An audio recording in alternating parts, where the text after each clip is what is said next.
The dumbbell bench press is arguably the most effective choice for building your chest.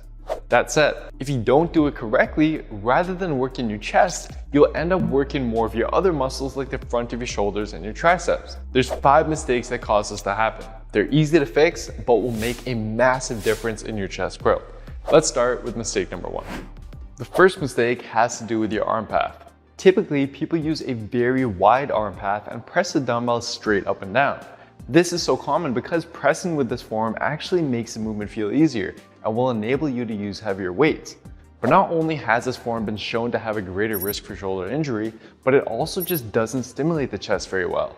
To maximize chest activation, you want your arm path to line up in the same direction that the chest fibers run. A wide arm path with the elbows flared out doesn't accomplish this very well, and instead lines up better with the front delts and a small muscle underneath the chest called the coracobrachialis.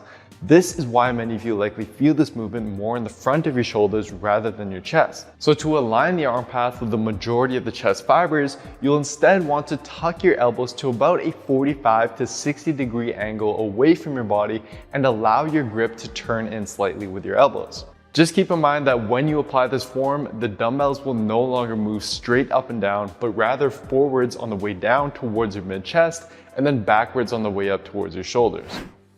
So once you fix your arm path, it's important that you don't then make the next mistake, which has to do with your forearms. I noticed that although my arms definitely got bigger, my chest just never really grew. Eventually, I realized what I was doing wrong. As the weights would get heavier, I'd start bending my forearms inwards more and more without realizing it. This is a compensation that is very common, especially among those who struggle with their chest development. This is because by bending the forearms inwards, you're actually shortening the lever, which makes the movement easier by taking some of the load off the chest. It also gets the triceps more involved to take on some of the load as well. And even the most subtle of a bend can drastically decrease the load placed on the chest. In fact, if we apply very basic physics to get a rough estimate, if the forearms bend such that the weights end up halfway between your shoulder and elbow, you would end up reducing the load actually placed on the chest by about half. Although this can help you lift heavier weights, you aren't getting any higher stimulus on your chest and are simply causing more strain to your joints. Lighten the weight, keep your forearm vertical over your elbow throughout each rep, and you'll feel the difference right away. Now, even with your forearms fixed, you may be guilty of making this next mistake, which is the most common mistake I see. Given that many of us are already stuck in a hunched over posture, we have the tendency to round our shoulders forward whenever we press. This is especially true for those with lagging chest development because they'll often have stronger shoulders that will want to take over the movement.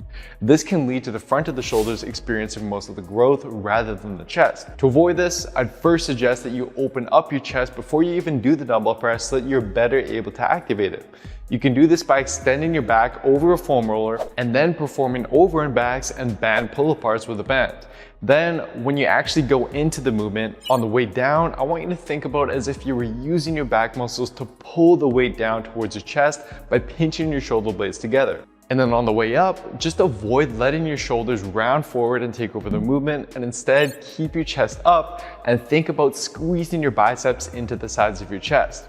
Focus on this every single rep and you'll immediately notice your chest rather than your shoulders now doing most of the work.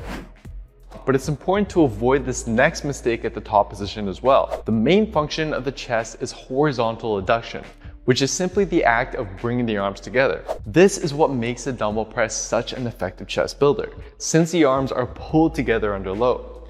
Knowing this, you might think that bringing your arms in as close as possible at the top would better engage the chest. In fact, some people even touch the dumbbells together at the top.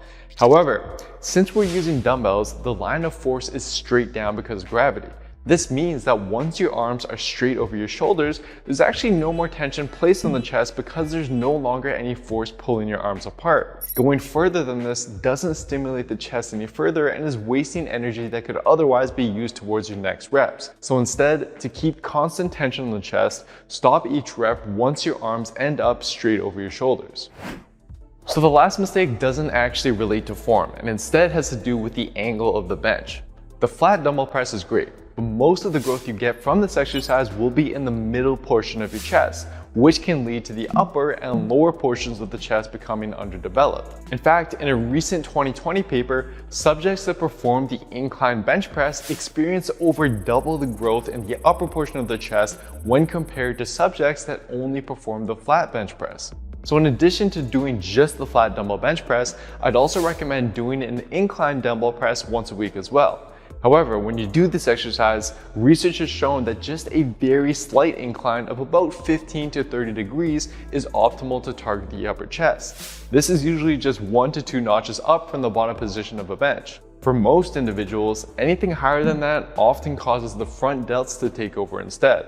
In fact, for some of you, even just a slight elevation by placing a weight plate under the end of a bench may be all you need to really target the upper chest. Now, as for the lower portion of your chest, for most people, the flat dumbbell press will already hit this region quite well, such that you're doing a pressing movement that biases the upper chest, a pressing movement that biases the mid chest, and a pressing movement that biases the lower chest. Just remember that all the previous mistakes we went through apply to these dumbbell press variations as well.